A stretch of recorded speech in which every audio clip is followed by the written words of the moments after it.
Hare Krishna. ओम अज्ञानतिमिरन्धस्य ज्ञानाञ्जनशलाकया चक्षुरुन्मिलितं येन तस्मै श्रीगुरवे नमः। नमो विष्णुपादाय कृष्णकृष्णाय भूतले श्रीमते भक्तिवेदान्त स्वामीति नामिने। नमस्ते सरस्वते देवे गौरवाणी प्रचारिणे निर्विशेषा शून्यवादी पाश्चात्य देश तारिणे। नमो महावदन्याय कृष्ण प्रेम प्रदायते कृष्णाय कृष्ण चैतन्य नामिने गौरत्वसे नमः। हे कृष्ण करुणा सिंधु दीनबंधु जगतपते गोपेश गोपिका कांता श्री राधा कांता नमोस्तुते। तप्त कांचन गौरांगी श्री राधे वृंदावनेश्वरी वृषभानुसुते देवी प्रणमामि हरिप्रिये। वाञ्छाकल्पतरोभ्यश्च कृपा सिन्धुभ्येव च पतितानां पावनेभ्यो वैष्णवेभ्यो नमो नमः।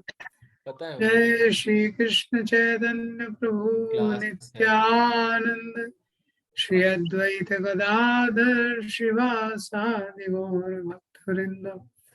हरे कृष्णा कृष्णा कृष्णा हरे हरे राम राम राम हरे हरे। हरे कृष्ण। यस्टरडे कल हम लोगों ने शॉर्ट में ये दो मंदिरों के बारे में डिस्कशन किया था। तो वृंदावन में जो 7 मंदिर है, ये वृंदावन में सबसे इम्पोर्टेंट। तो कल जैसे हमने देखा था कि ये जो वृंदावन है चैतन्य महाप्रभु ने बोला था ये रूप और सनातन गोस्वामी का गिफ्ट है संसार के लिए।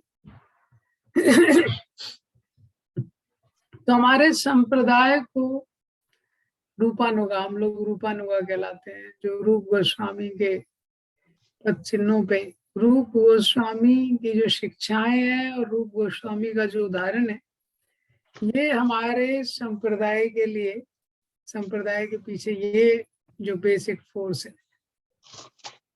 तो 5,500 वर्ष पूर्व जब भगवान कृष्ण स्वयं इस धरती पे आए और उन्होंने धर्म को स्थापित किया, तो जब भी भगवान इस पृथ्वी पे आते हैं और धर्म को स्थापना करते हैं, धर्म की स्थापना के लिए जो भगवान है वो इंस्ट्रक्शंस देते हैं।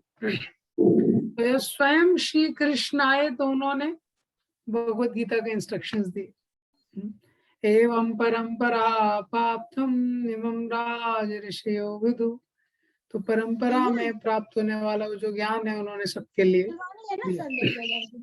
तो अभी से कुछ 500 वर्ष पहले वही कृष्ण चैतन्य महाप्रभु के रूप में आए और चैतन्य महाप्रभु के रूप में आके उन्होंने वापस से उस हरिनाम का प्रचार किया, उस युग धर्म का प्रचार किया। लेकिन चैतन्य महाप्रभु ने स्वयं केवल 8 श्लोक लिखे हैं जो शिक्षाष्टकम है। उन्होंने एंट्रस्ट किया, he entrusted and empowered रूप Goswami to do that thing। Chaitanya Mahaprabhu ने श्रील रूप गोस्वामी पे वो विश्वास इन्वेस्ट किया और रूप गोस्वामी को शक्ति प्रदान की ताकि वो लिखें। तो चैतन्य महाप्रभु ने रूप गोस्वामी को बोला कि आप लिखिए और आप जो ग्रंथ लिखेंगे वो हमारे संप्रदाय की नींव होगी। तो रूप गोस्वामी एक बहुत ही जो आध्यात्मिक जगत में रूप मंजरी है और हमारे संप्रदाय के लिए बहुत महत्वपूर्ण आचार्य है, क्योंकि उनकी ही शिक्षाओं पे पूरा आगे का जो हमारा संप्रदाय है वो चल रहा है।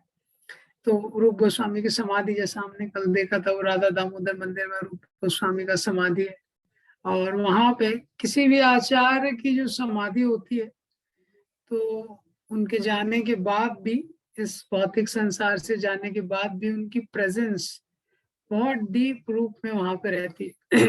तो वो अपनी समाधि में हमेशा विद्यमान रहते हैं, और जब आप उनकी समाधि में उनसे प्रार्थना करते हैं तो उससे वो आदान प्रदान करते हैं। बहुत वर्षों तक पाश्चात्य देश में जाने के पहले बहुत समय तक प्रभुपाद जी ने रूप गोस्वामी के समाधि में प्रार्थना किया था। तो चैतन्य महाप्रभु ने रूप और सनातन गोस्वामी को बोला था कि आप लोग वृंदावन में जाइए, और दोनों को सबको स्पेसिफिक इंस्ट्रक्शंस दिए थे।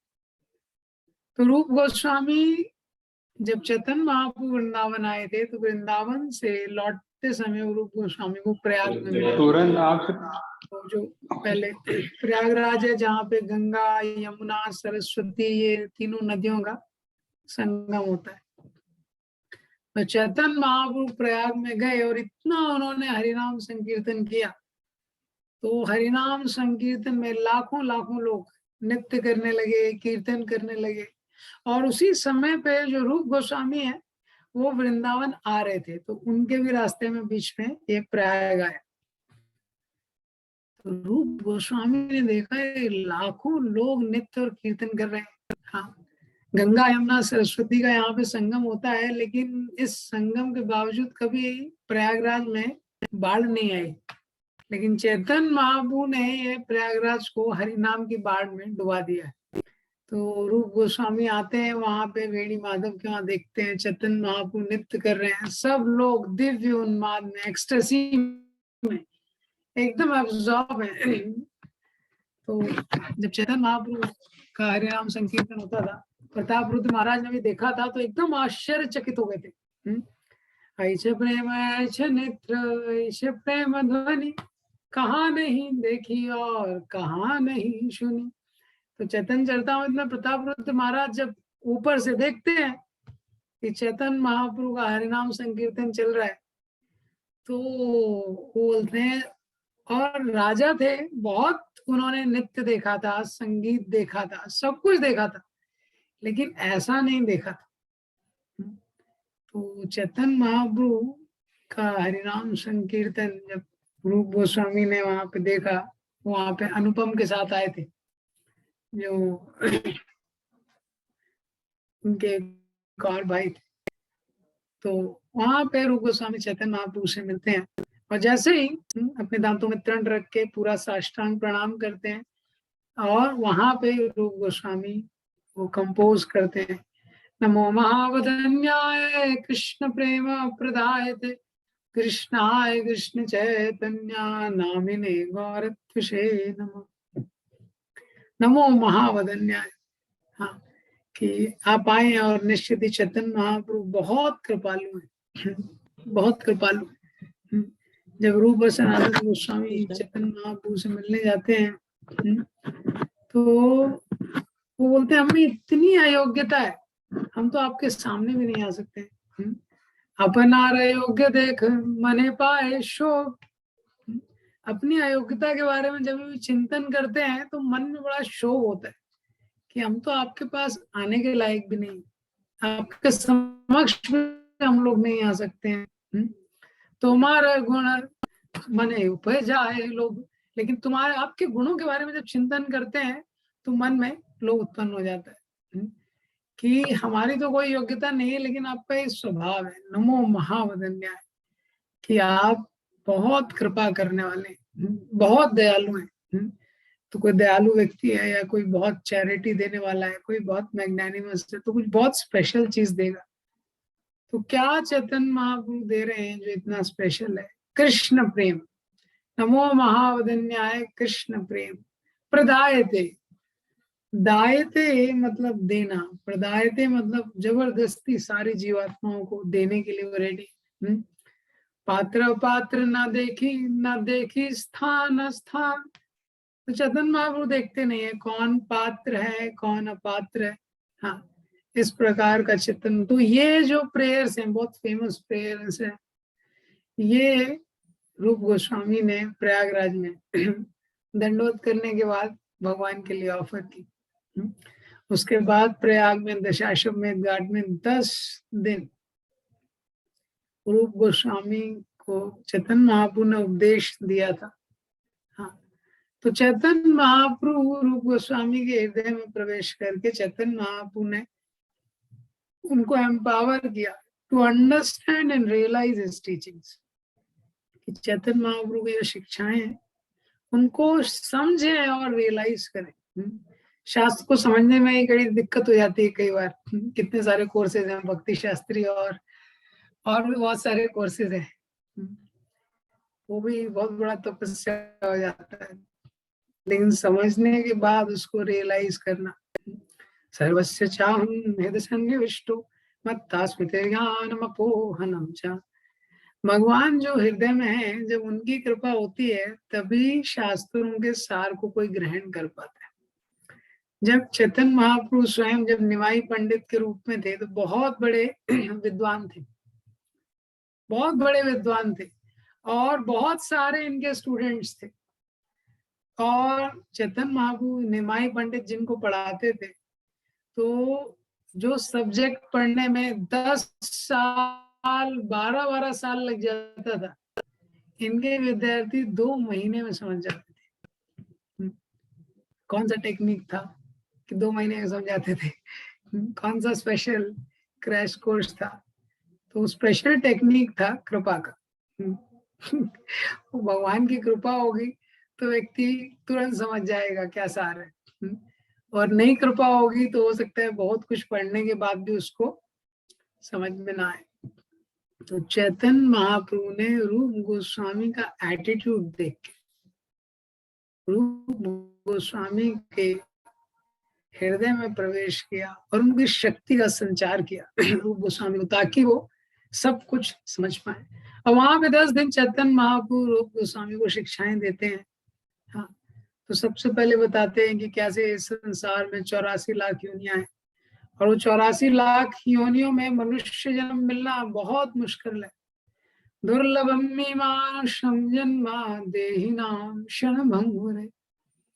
इस संसार में मनुष्य जन्म मिलना बहुत दुर्लभ है। 84 लाख योनियां हैं। किस किस प्रकार की योनियां हैं उसमें बहुत दुर्लभ है मनुष्य जाति अति अल्पतर। बहुत मुश्किल है किसी को मनुष्य जन्म मिल जाए। मनुष्य जन्म मिलने के बाद भी ज्यादातर लोग तो अनार्य है, यानी अनसिविलाइज्ड है। अनसिविलाइज्ड का मतलब क्या? असभ्य है। असभ्य मतलब धर्म का पालन नहीं करते, वो धर्म का पालन नहीं करते। उसमें से बहुत कम ही लोग हैं जो धर्म का पालन करते हैं। अब धर्म का पालन करने वाले भी जो लोग हैं उसमें से ज्यादातर लोग तो कर्म कांड में अटक जाते हैं। धनम देहि जनम देहि रूपवती भार्या देहि पुत्रम देहि, कुछ ना कुछ उनका लिस्ट है। वो धन की अपेक्षा है, स्वास्थ्य की अपेक्षा है। हाँ, इससे डेमीगॉड वर्शिप, एक्सचेंज ऑफर्स, इसमें ही मैक्सिमम लोग लगे हुए हैं। चैतन्य महाप्रभु बोलते हैं बहुत दुर्लभ कोई व्यक्ति है जो जन्म मृत्यु के संसार से पार होना चाहता है। और उन व्यक्तियों में भी कुछ लोग निर्विशेषवाद में अटक जाते हैं, ब्रह्म ज्योति में लीन होना चाहते हैं, इतना फ्रस्ट्रेट हो जाते हैं संसार से। बहुत दुर्लभ ही कोई व्यक्ति है संसार में, इतने सारों में कोई, इन सारों में जो कोई जो शुद्ध भक्ति के लिए प्रयास करता है। उसके बाद चैतन्य महाप्रभु रूप गोस्वामी को भक्ति लता बीज के बारे में बताते हैं कि किस प्रकार से जो भक्ति लता बीज है, हाँ, ये गुरु के माध्यम से। ब्रह्मांड ब्रह्मित कौन भाग्यवान जी, गुरु कृष्ण कृपा पाए भक्ति लता बीज। ब्रह्मांड में घूमते हुए कितने कितने जन्मों के बाद किसी एक जन्म में उसको गुरु और कृष्ण कृपा से भक्ति लता का बीज मिलता है। और भक्ति लता का ये जो बीज मिलता है उसको बड़े ध्यान से उसकी सुरक्षा हमको करनी चाहिए। श्रवण कीर्तन जल करे ना सिंचन, श्रवण कीर्तन के जल से उसका सिंचन करना चाहिए। और कैसे अपराधों से, कुटिनाटी, इस सब से उसको बचा के रखना चाहिए। तो ये सब बताने के बाद चैतन्य महाप्रभु 10 दिन में सारे शास्त्रों का सार रूप गोस्वामी को दे देते हैं। और उसके बाद चैतन्य महाप्रभु रूप गोस्वामी से बोलते हैं कि अब आप वृंदावन जाइए। हाँ, और वृंदावन को तीर्थ बना दीजिए। तो वृंदावन तो वैसे भी होली प्लेस है, हाँ, लेकिन सब जंगल था, किसी को पता नहीं। तो चैतन्य महाप्रभु बोलते हैं वृंदावन का जो होलीनेस है, वृंदावन को भी आप तीर्थ बना दीजिए, और वृंदावन में जाके जो होली प्लेसेस हैं उसको एक्सकेवेट द होली प्लेसेस, वहां पे जो दिव्य स्थलियां हैं, हाँ, उनको प्रकाशित कीजिए, इंस्टॉल द डीटीज, और विग्रहों की स्थापना कीजिए, हाँ, and conduct beautiful deity worship, Divya उनका श्रृंगार पूजा उसकी स्थापना कीजिए। extract the essence of extract the essence of all Vedic literature culminating in pure devotional service। और जो भी मैंने आपको बताया है उसके अनुसार सारे शास्त्रों से, हाँ, सार तत्व को निकालिए जो फाइनली शुद्ध भक्ति की ओर व्यक्ति को इंगेज करता है और शुद्ध व्यक्ति की ओर व्यक्ति को प्रोत्साहन देता है। ये तो और अपने आचरण के द्वारा पूरे संसार को सिखाइए वैष्णव कौन होता है। तो आप देखिए रूप गोस्वामी कितने दिव्य पर्सनालिटी होंगे। चैतन्य महाप्रभु ने कितने इम्पोर्टेंट 4 इंस्ट्रक्शंस उनको दिए, हाँ, कि वृंदावन को तीर्थ बना दीजिए, वृंदावन की दिव्य स्थलियों को प्रकाशित कीजिए, विग्रहों की स्थापना कीजिए, मंदिरों का निर्माण करवाइए, उसमें डीटी वर्शिप स्टैब्लिश कराइए। हाँ, तो ये गोस्वामियों का गिफ्ट है जो वृंदावन, इसलिए चैतन्य महाप्रभु बोलते थे। और रूप गोस्वामी ने भी बहुत ग्रंथ लिखे, उसमें से 16 प्रमुख हैं। प्रभुपाद जी ने भक्ति रसामृत सिंधु और उपदेशामृत पे अपना कमेंट्री लिखा है। ये तो रूप गोस्वामी ने सारे शास्त्रों का सार निकाल के हमको दिया। हम देखते हैं जो 2 ग्रंथ रूप गोस्वामी ने जो लिखे उपदेशामृत, हाँ, केवल 11 श्लोकों में सारे शास्त्रों का सार दिया। ऐसे ही भक्ति रसामृत सिंधु, ये कितने महत्वपूर्ण है किसी भी डिवोटी के लिए स्पिरिचुअल लाइफ प्रैक्टिस करने के लिए। प्रभुपाद जी बोलते थे बुक्स आर द बेसिस। तो ये रूप गोस्वामी के ये लिटरेचर्स नहीं होते तो व्यक्ति का फाउंडेशन ही कभी पता नहीं चलता, भक्ति क्या है भक्ति क्या नहीं है ये। तो इस प्रकार से जो रूप गोस्वामी थे, चैतन्य महाप्रभु ने उनको बहुत महत्वपूर्ण जिम्मेदारियां दी। उसके बाद चैतन्य महाप्रभु से जब रूप गोस्वामी जगन्नाथपुरी में मिलने जाते हैं, तो जगन्नाथपुरी में चैतन्य महाप्रभु से मिलने जाते हैं। सनातन गोस्वामी भी गए थे जैसे मैंने कल बताया। तो रोज चैतन्य महाप्रभु हरिदास ठाकुर से मिलने आया करते थे, हरिदास ठाकुर के लिए प्रसाद लेके आए थे, और वहीं पे रूप और सनातन गोस्वामी भी रुकते थे। रूप गोस्वामी मिलने आते हैं, चैतन्य महाप्रभु से दंडवत प्रणाम करते हैं, और चैतन्य महाप्रभु उनको बोलते हैं सारे वैष्णवों का आशीर्वाद लीजिए। रूप गोस्वामी सारे वैष्णवों को दंडवत प्रणाम करते हैं जो वहां पे होते हैं। रूप गोस्वामी की दैन्यता को देख के, उनकी विनम्रता को देख के चैतन्य महाप्रभु सबसे बोलते हैं कि ब्लेस हिम, इनको आशीर्वाद दीजिए, हाँ, empower him to spread the mission of pure bhakti all over the world. इनको आशीर्वाद दीजिए, इनको शक्ति दीजिए कि जो शुद्ध भक्ति का मिशन है सारे संसार में उसको स्थापित करें। और सारे डिवोटीज उनको बहुत ब्लेसिंग्स देते हैं और देखते हैं कि किस प्रकार से चैतन्य महाप्रभु की इतनी विशेष कृपा इनको प्राप्त हो रही। हाँ, महाराज बोलते हैं बहुत खुश हो जाते हैं सारे वैष्णव। किसी भी एक शुद्ध भक्त का, ये जितने प्रामाणिक वैष्णव है उनका ये लक्षण है। किसी दूसरे भक्त को देखते हैं कि जब कृपा मिल रही है तो बड़े खुश हो जाते हैं। इस संसार में हर कोई मेडल खुद ही लेना चाहता है, दूसरे को मॉडल मिलता है तो वो दुखी हो जाता है। उससे किसी ने कुछ लिया नहीं है लेकिन फिर भी वो दुखी हो जाता है। लेकिन ये भक्ति का स्वभाव है कि किसी को भी कृपा मिलती है तो भक्त बड़े प्रसन्न हो जाते हैं। तो इस प्रकार से चैतन्य महाप्रभु ने उनको इतने, तो स्वरूप दामोदर ने उनसे पूछा, स्वरूप दामोदर ने तो आपको पता है जगन्नाथपुरी में एक बार रूप गोस्वामी की जो राइटिंग थी वो मोतियों की तरह थी, इतनी सुंदर राइटिंग थी। और एक बार उन्होंने हरिदास ठाकुर के कुटी में ही ऊपर एक वर्स लिखा था, एक श्लोक लिखा था जिसमें हरिनाम का गुणगान किया था, और चैतन्य महाप्रभु उसको पढ़ते हैं, बड़े खुश हो जाते हैं, हरिदास ठाकुर भी खुश हो जाते हैं। ऐसे एक बार उन्होंने एक वर्ष लिखा था जो चैतन्य महाप्रभु के मूड को रिवील करता है रथ यात्रा।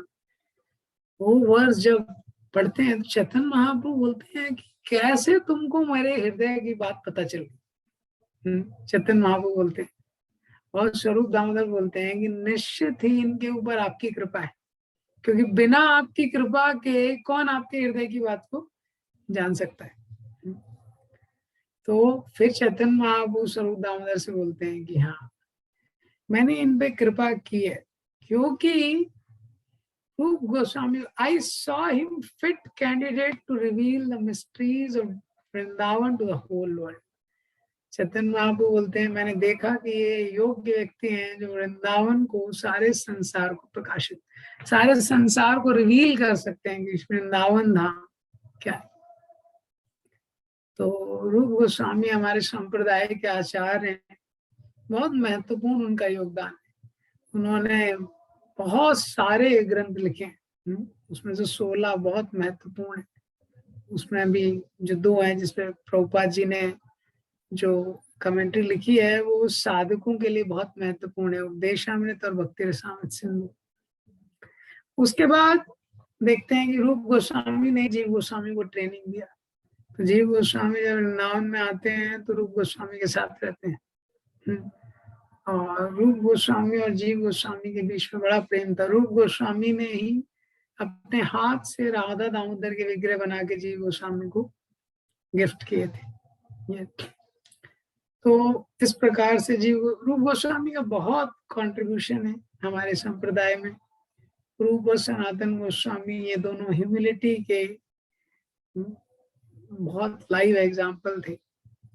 इतना सब कुछ करने के बाद, इतने सारे ग्रंथों को लिखने के बाद, और रूप गोस्वामी वहां पे काफी सारी जो काउस हैं वो भी रखते थे।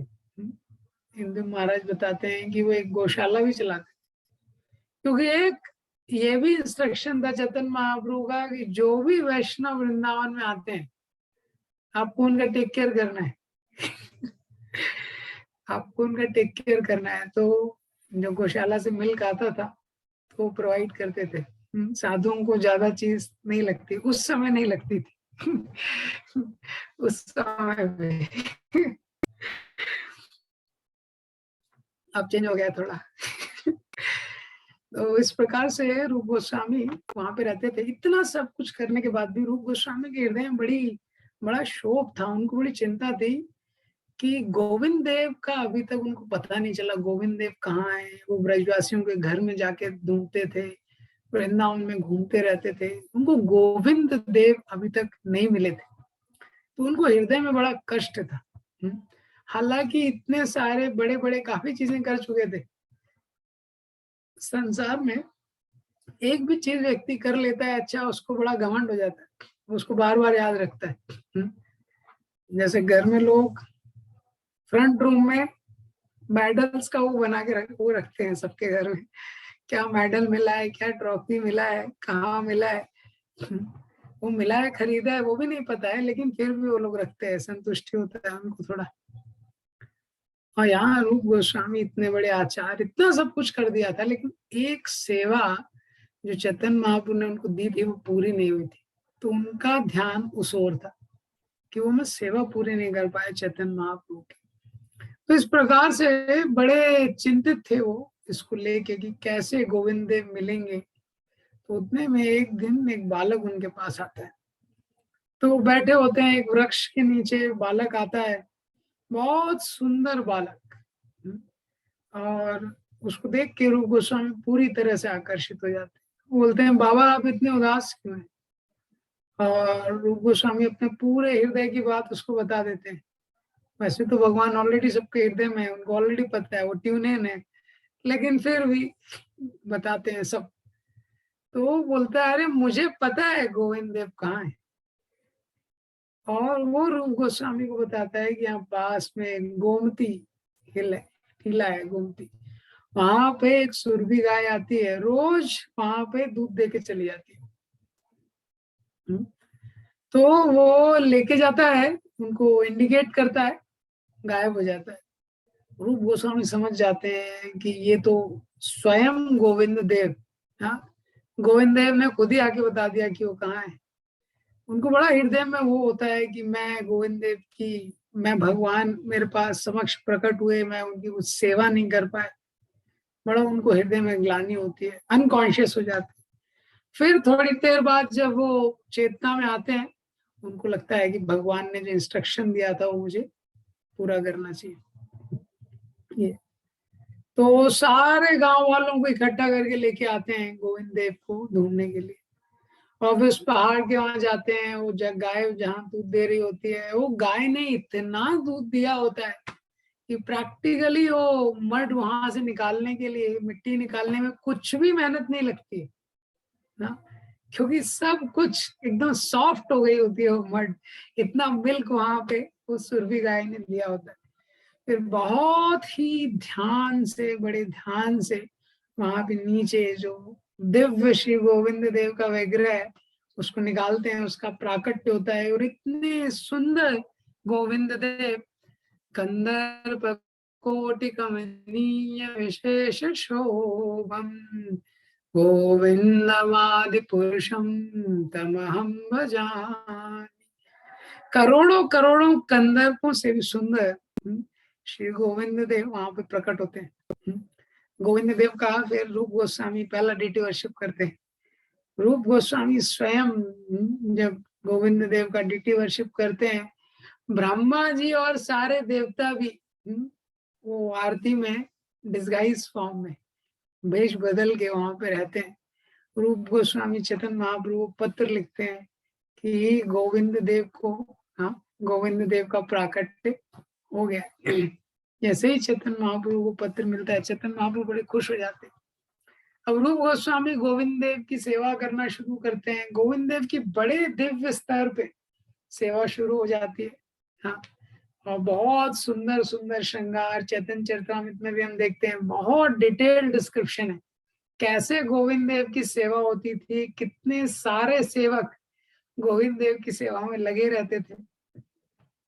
अब सेवा करते करते लेकिन रूप गोस्वामी का सारा टाइम सेवा में ही चला जाता। चेतन महाप्रभु ने उनको बोला होता है आप ग्रंथ लिखिए, तो ग्रंथ लिखने के लिए टाइम नहीं बचता। तो रूप गोस्वामी चेतन महाप्रभु को बताते हैं।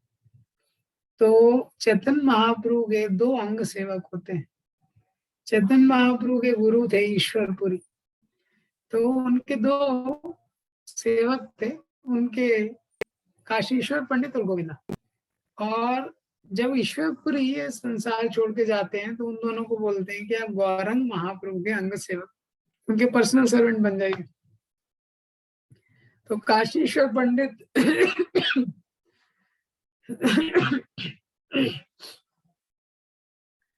काशीश्वर पंडित बहुत हेल्दी थे, बहुत एकदम लंबे चौड़े थे। तो काशीश्वर पंडित का सेवा था, जब भी चैतन्य महाप्रभु नृत्य करते थे तो नृत्य करते थे तो दिव्य उन्माद में नृत्य करते थे। तो कितना ऊपर जंप कर रहे हैं, क्या है, क्या होने वाला है, किसी को पता नहीं था। तो वो काशीश्वर पंडित क्राउड हैंडल करते थे। क्योंकि चैतन्य महाप्रभु के नृत्य को देख के सब आकर्षित हो जाते थे, एकदम आना चाहते थे। तो क्राउड कंट्रोल का उनका सेवा था, और गोविंदा उनके अंग सेवक थे। तो चैतन्य महाप्रभु ने जब रूप गोस्वामी ने पत्र लिखा कि मुझे समय नहीं मिल रहा है, ये इसमें ही मेरा सारा गोविंद देव की सेवा में मेरा सारा ये समय जा रहा है, आपने मुझे ग्रंथ लिखने के लिए बोला है। तो चैतन्य महाप्रभु फिर काशीश्वर पंडित को वहां से भेजते हैं। काशीश्वर पंडित बोलते हैं मैं तो आपके बिना नहीं रह सकता, मैं आपके बिना जीवित नहीं रह सकता। तो चैतन्य महाप्रभु काशीश्वर पंडित को स्वयं खुद एक कृष्ण के विग्रह बना के, चैतन्य महाप्रभु का एक विग्रह बना के, हाँ, और उस विग्रह में स्वयं एंटर करते, बोलते हैं विग्रह मेरे से अभिन्न है। जब भी तुम इस विग्रह की पूजा करोगे, इस विग्रह के सामने रहोगे, मेरी प्रेजेंस का, मेरी उपस्थिति का अनुभव करोगे, जब तुम इसको भोग लगाओगे तो मुझे तुम भोग प्राप्त ग्रहण करते हुए देखोगे। ये इस प्रकार से चैतन्य महाप्रभु जो गौर गोविंद का एक विग्रह है तो वो दे देते हैं उनको। वो लेके काशीश्वर पंडित वहां से आते हैं। उसके बाद काशीश्वर पंडित अभी भी गोविंद देव के मंदिर में वो गौर गोविंद जी का विग्रह है जो चैतन्य महाप्रभु ने जो ड्यूटी दिया था। और उसके बाद से काशीश्वर पंडित अपना पूरा जीवन गोविंद देव की सेवा में और जो गौरांग महाप्रभु का जो विग्रह होता है उसकी सेवा में लगा देते हैं। तो गोविंद देव मंदिर के पास में जो 64 समाधि है वहां पे एक मुख्य समाधि काशीश्वर पंडित की है। उसके बाद ये जो सारे मंदिर हैं जैसे मदन मोहन है, मदन मोहन प्रकट होते हैं, या गोपीनाथ बाद में, या गोविंद देव, ये सब अकेले होते हैं, राधा रानी नहीं रहती कहीं। तो जो राजा प्रताप रुद्र के पुरुषोत्तम देव रहते हैं उड़ीसा के राजा, वो जो प्रताप रुद्र के पुत्र रहते हैं, तो वो उनको लगता है कि ये जो राधा रानी है तो राधा रानी भी होनी चाहिए। तो राधा रानी का 2 विग्रह वो भेजते हैं गोविंद देव और मदन मोहन के लिए। लेकिन क्या होता है वो दोनों विग्रह मदन मोहन के पास चला जाता है। तो उनको लगता है कि फिर अभी तो दूसरा एक और विग्रह बनाना पड़ेगा गोविंद देव के लिए। तो उनको सपना देते हैं रात में। हाँ, तो उनको सपने में लक्ष्मी जी आती हैं जो जगन्नाथ मंदिर में जिनका विग्रह रहता है। तो लक्ष्मी जी बोलती हैं, अरे ये सब लोग मेरी पूजा कर रहे हैं लक्ष्मी के रूप में, मैं राधा रानी हूँ जगन्नाथ मंदिर में। वो बोलते हैं मेरे को तुम वहां पे ले चलो। तो फिर जो पुरुषोत्तम देव होते हैं उनको लेके जाते हैं। हाँ, और वहां पे बहुत सुंदर तरीके से फिर उनकी स्थापना गोविंद देव के मंदिर में होती है। और गोविंद देव का फिर जो मंदिर है, मंदिर बनवाने में जो रघुनाथ भट्ट गोस्वामी होते हैं, रघुनाथ भट्ट गोस्वामी जो बहुत एक्सपर्ट कुक थे और बहुत सुंदर श्रीमद् भागवतम, तो श्रीमद् भागवतम के हर श्लोक को 10 मीटर्स में गाते थे, 10 मीटर्स में गा सकते थे। तो वो जो थे उनके एक शिष्य थे जो मान सिंह, जो अकबर की सेना में बहुत मिनिस्टर थे, आर्मी के एक जनरल थे। तो मान सिंह ने ये मंदिर बनवाया, गोविंद देव जी का मंदिर। और बहुत उन्होंने बहुत कंट्रीब्यूशन दिया, बहुत सुंदर गोविंद देव जी का मंदिर बनाया, 7 स्टोरी हाई था। और इतना सुंदर, इतना शक्तिशाली, इतने सुंदर उसमें कार्विंग्स अभी भी हम देख सकते हैं। और इतना दिव्य ये मंदिर था। तो उस समय में जो एक औरंगजेब था, हाँ, तो उसने वो आगरा से गोविंद देव की जो, हाँ, आगरा से उसने देखा कि आकाश में एक सितारा दिख रहा है जो सारे सितारों से ज्यादा चमक रहा है। तो उसने देखा कि आकाश में there is one star in the sky which is shining more than any other stars.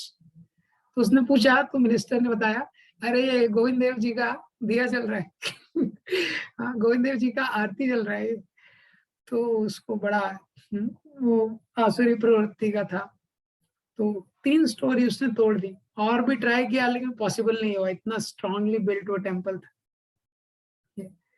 Govind Dev का बहुत दिव्य श्रृंगार और हर चीज बहुत दिव्य रूप से होती थी। इसी तरह रूप गोस्वामी एक दिन थे, उनको एक बार वापस सपना आया वृंदा देवी का। तो वृंदा देवी आए वृंदावन में, वृंदावन का ये जो है मैनेजमेंट वो देखते हैं वृंदावन देवी। हाँ, टेम्पल कमांडर कीजिए आप, सारी सर्विसेज का कोऑर्डिनेशन जो है वृंदा देवी करती है। तो वृंदा देवी ने बताया कि कैसे मैं ब्रह्म कुंड में हूँ, ब्रह्म कुंड के वहां पे मैं हूँ। तो वहां से भी वृंदा देवी का जो डीटी है वो भी चैतन्य महाप्रभु ने रूप गोस्वामी को बोला था फाइंड आउट करने के लिए। तो वो भी रूप गोस्वामी को उस प्रकार से मिल गया। तो ये जो गोविंद देव का जो डीटी है अभिधेय के लिए, अभिधेय यानी जो प्रोसेस है, संबंध अभिधेय प्रयोजन, ये तो राधा मदन मोहन जो है वो संबंध के विग्रह हैं, और गोविंद देव अभिदेव प्रोसेस ऑफ डिवोशनल सर्विस। ये जो हम भक्ति करते हैं, भक्ति में, वैदिक साधना भक्ति में नियमों का पालन करना बहुत महत्वपूर्ण है। नियमों का पालन करना, नियमों पे आस्था बनाए रखना, और जो प्रक्रिया दी है, जो प्रोसेस दिया है, जैसे कई बार हम इसका चर्चा करते हैं कि जो प्रेरणा है वो कभी कभी व्यक्ति को मिलेगी। Inspiration is momentary, but what carries on is the process. तो कभी कभी हम फेस्टिवल्स होता है या कभी बहुत बड़े कैंप्स होते हैं तो उसमें प्रेरणा मिलती है। वो प्रेरणा किस लिए है? ताकि हम प्रक्रिया या जो प्रोसेस है उसका आश्रय ले सके। तो प्रोसेस इंपॉर्टेंट है, जो अभिधेय है, जो प्रोसेस है डिवोशनल सर्विस का, तो उसके ये विग्रह हैं। और रूप गोस्वामी उसके आचार्य हैं, और जो हमको बताते हैं कि किस प्रकार से ये जो भक्ति के प्रोसेस में जब भक्त एक प्रैक्टिस करता है, क्या क्या उसको बाधाएं आती हैं, वो बाधाओं को उसको कैसे कैसे हैंडल करना है, सारा चीज बड़े ही अच्छे तरीके से रूप गोस्वामी ने, जो 2 ग्रंथ है, उपदेशामृत और भक्ति रसामृत सिंधु, इनको ध्यान से पढ़ने के बाद किसी भी भक्त को भक्ति के प्रोसेस में कोई भी क्वेश्चन नहीं रहेगा कि स्पिरिचुअल लाइफ कैसे वर्क करता है, इसमें कोई भी क्वेश्चन नहीं रहेगा।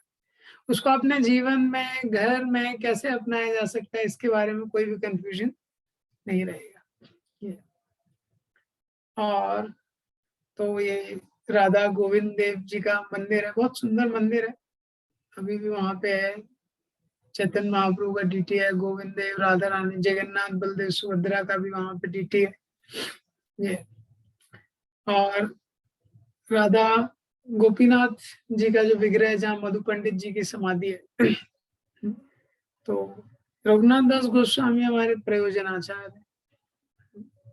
तो रूप गोस्वामी सनातन गोस्वामी प्राइम मिनिस्टर और फाइनेंस मिनिस्टर थे, और रघुनाथ दास गोस्वामी जो थे, तो इनके पिताजी जमींदार थे, बहुत बड़े जमींदार थे।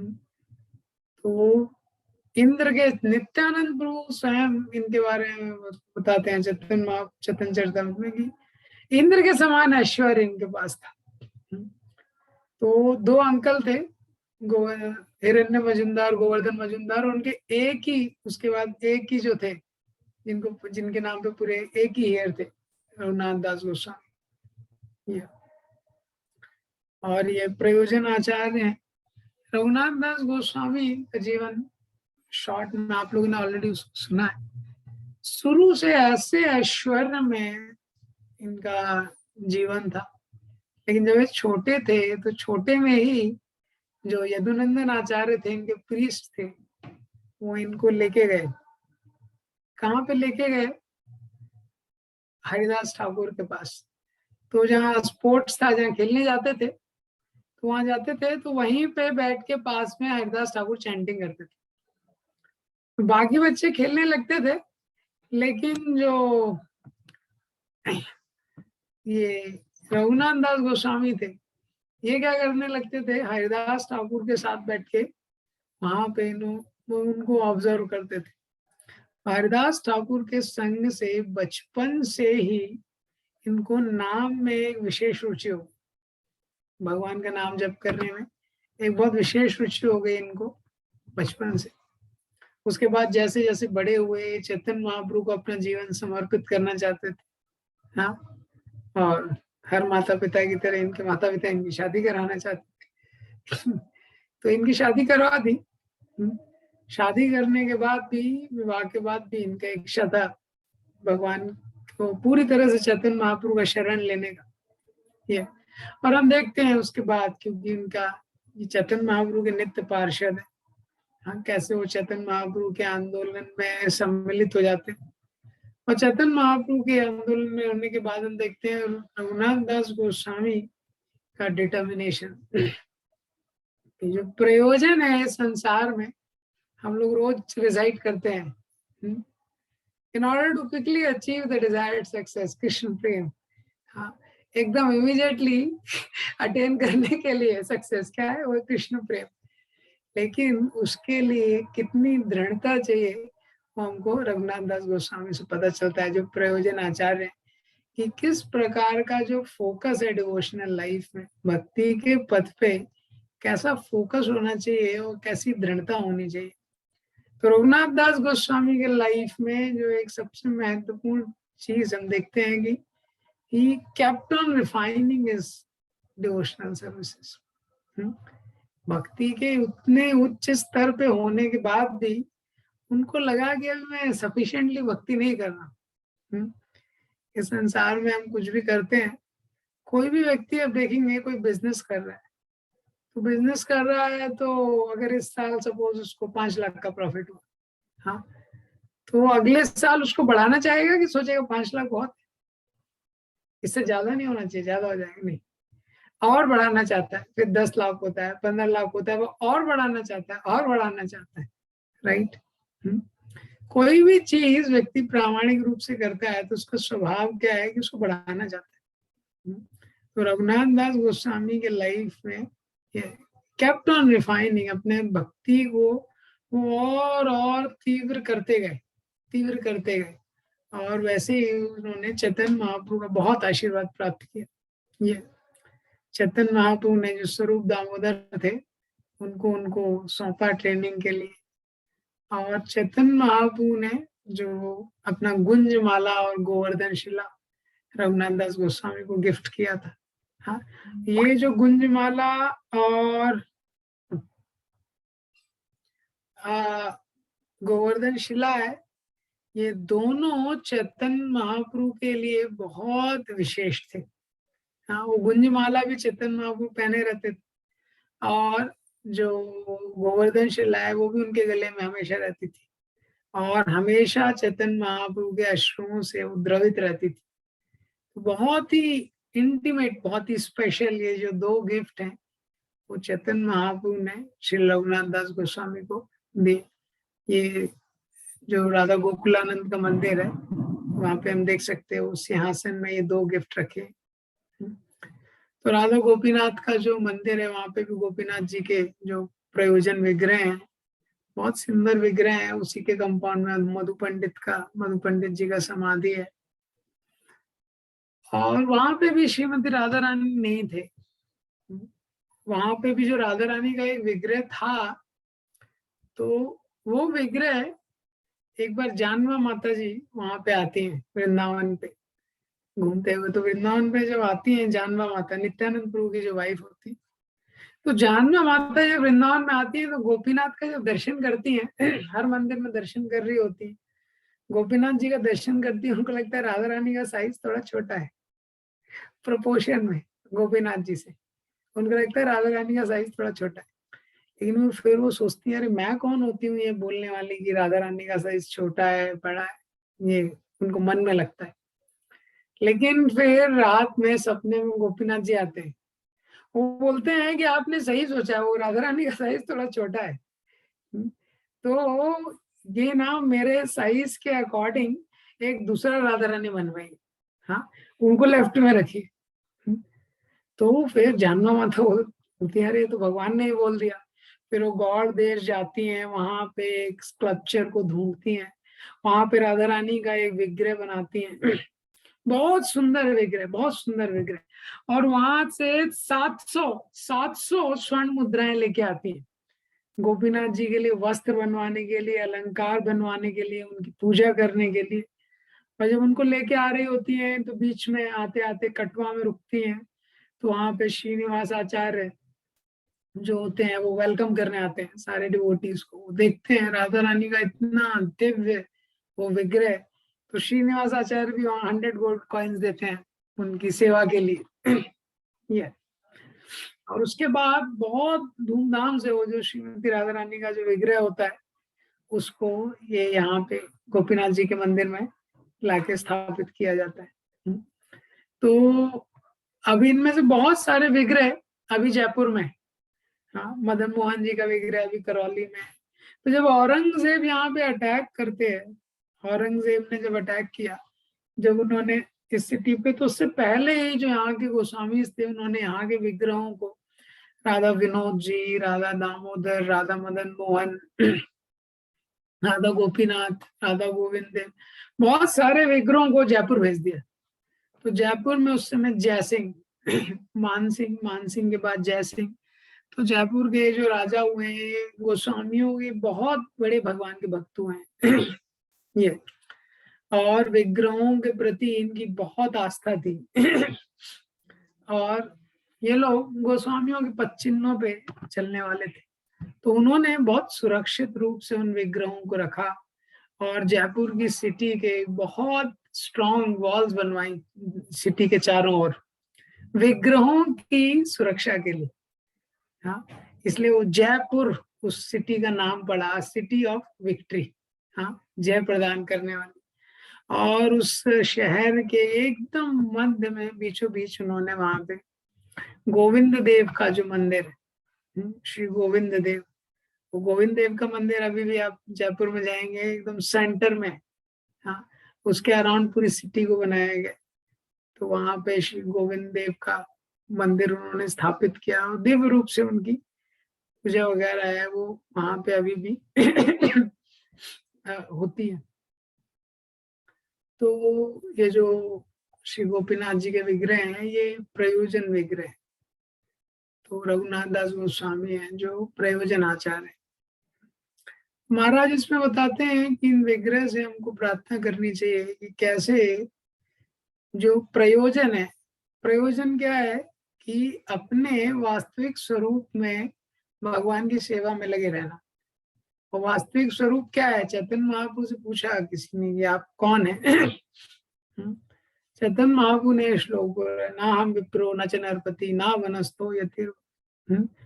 तो मैं ब्राह्मण नहीं हूँ, मैं क्षत्रिय नहीं हूँ, मैं वैश्य नहीं हूँ, मैं शूद्र नहीं हूँ, मैं ब्रह्मचारी नहीं हूँ, गृहस्थ वानप्रस्थ सन्यासी कुछ भी नहीं। गोपिर भरतु पद कमलयो दास दास अनुदास। तो ये प्रयोजन स्टेटमेंट कि हम क्या है कि भगवान गोपियां जो है उनके जो भरता करने वाले हैं, भगवान उनके भक्तों के दासों के दासों के दासों के दास। ये क्या है? प्रयोजन स्टेटमेंट, गोल ऑफ लाइफ। बहुत मुश्किल है भौतिक संसार में किसी को इसको एक्सेप्ट करना as a goal of life. लोग बड़े से बड़े से बड़े से बड़ा बनना चाहते हैं। वो भक्ति में क्या है, वो गोल स्टेटमेंट ही क्या है, छोटे से छोटे से छोटे से छोटा रहना। तो वैसे कितना मुश्किल है, लेकिन ये जो है वो एक्चुअली हाईएस्ट थिंग है इस संसार में। ये जो गोल स्टेटमेंट है ये हाईएस्ट थिंग। हम देखते हैं कि ये संसार में हाईएस्ट पर्सनालिटी कौन है, सबसे बुद्धिमान व्यक्ति कौन है, सबसे इंटेलिजेंट व्यक्ति कौन है? हाँ, ब्रह्मा जी हैं। तो ब्रह्मा जी हैं, पूरा शरीर उनका इंटेलिजेंस से बना हुआ है, बुद्धि से बना हुआ है। और हम टीवी सीरियल्स में कभी कभी देखते हैं तो ब्रह्मा जी का बहुत बड़ा दाढ़ी दिखा देते हैं और वो दाढ़ी भी वाइट है, ऐसा लगता है कि 80 के ऊपर ही कहीं है ये। हाँ, तो ब्रह्मा जी बहुत सुंदर यंग दिव्य शरीर वाले और दिव्य उनकी बुद्धि है। ऐसे सबसे इंटेलिजेंट पर्सनालिटी जो पूरी सृष्टि के, हाँ, तो उनकी भी वही इच्छा है। हम देखते हैं कि वो बरसाने में वो पहाड़ बने हुए हैं, सारे भक्त उनके ऊपर चढ़ के जा रहे हैं, क्योंकि उनकी इच्छा है कि वो भगवान के भक्तों के चरण धूली चाहते, सर्वेंट बनना चाहते। तो ये प्रयोजन आचार्य हमको सिखा रहे हैं कि ये गोल है जिसके लिए हमको जीवन में एस्पायर करना है। तो राधानाथ महाराज लिखते हैं कि जब वो अपने इंडिया आए, उनके पेरेंट्स अमेरिका में थे, महाराज इंडिया में आए, इंडिया में स्पिरिचुअलिटी को ढूंढ रहे थे, सर्च कर रहे थे कि स्पिरिचुअल ट्रूथ क्या है, भगवान कौन है, गॉड किसको बोलते हैं। ये करते करते जब वो सर्च कर रहे थे तो उन्होंने देखा कि इस प्रकार से काफी समय निकल गया। फिर उनको लगा घर पे भी कुछ इन्फॉर्म कर देता हूँ। तो घर पे उन्होंने लिखा कुछ, एक छोटा सा लेटर लिखा और फिर उन्होंने लिखा योर सर्वेंट रिचर्ड। तो योर सर्वेंट रिचर्ड ऐसे करके लिखा। तो उनके फादर ने सोचा अरे कैसे, ये क्या लिख रहा है ये योर सर्वेंट। हाँ, हमने उसको भेजा था कि वहां पे क्या क्या इसने पढ़ाई किया है, सब कुछ किया है। हाँ, तो उसने लिख के भेजा क्या है, योर सर्वेंट। तो उनके फादर ने लिखा, अरे इतना इंफीरियरिटी तुमको, मैं इतना तुच्छ क्यों लग रहा है, इतना इंफीरियरिटी चीज, why you are feeling so inferior, और ऐसा क्यों लिख के भेज रहे हो। तो महाराज बोलते हैं, इन्होंने दूसरा वो लेटर रिप्लाई किया, और दूसरे लेटर में लिखा सर्वेंट ऑफ सर्वेंट। तो महाराज बोलते हैं, जब मैंने दूसरा रिप्लाई किया तो फिर फादर ने कुछ रिप्लाई भेजा नहीं, क्योंकि उनको लगा कि अगर वापस रिप्लाई भेजा तो शायद 3rd डिग्री आ जाए। Servant of servant of servant, जो कि क्या है, हमारा प्रयोजन मंत्र है। that what has to be the goal of life। तो वृंदावन में ये जो टॉप मोस्ट गोस्वामीज हैं, और मटेरियली भी, भौतिक दृष्टि से भी, आध्यात्मिक दृष्टि से, ये आध्यात्मिक जगत के टॉप मोस्ट लेवल पे स्थित हैं। सारे हमारे आचार्य जो हैं आध्यात्मिक जगत में मंजरीज हैं, हाँ, जो राधा रानी को डायरेक्ट असिस्ट करते हैं।